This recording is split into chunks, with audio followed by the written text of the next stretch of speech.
কবিতার নাম তুমি রাজকীয় এক সম্ভারে। কলমে এবং পাঠে আমি ইতিমণ্ডল। তুমি খিদের মতো সত্যি, মিথ্যে তো বেশি চাওয়া। খুব ভালোবাসি অনুভবে, তাই হলো না যে কাছে পাওয়া। তুমি ঋণের মতো পিছুটান, রোজ সুদের উপদ্রব। তুমি জীবনের সেরা চাওয়া, আমার বিশেষ বৈভব। তুমি দীনতায় জীর্ণ সময়, তোমার অভাবে আমি ফুরাই। আকাঙ্ক্ষা কোণঠাসা অনধিকারে, দিনরাত কখনোই নয় মোহময়।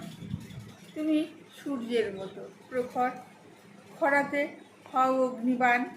তুমি রাত্রিতে বেপাত্তা হও, দিনে করো প্রাণদান। তুমি রাজকীয় এক সম্ভারে, মনের গোপন কোণে। তুমি দেবতাই থেকো আমার, রোজ মনে থেকো গোপনে। নমস্কার।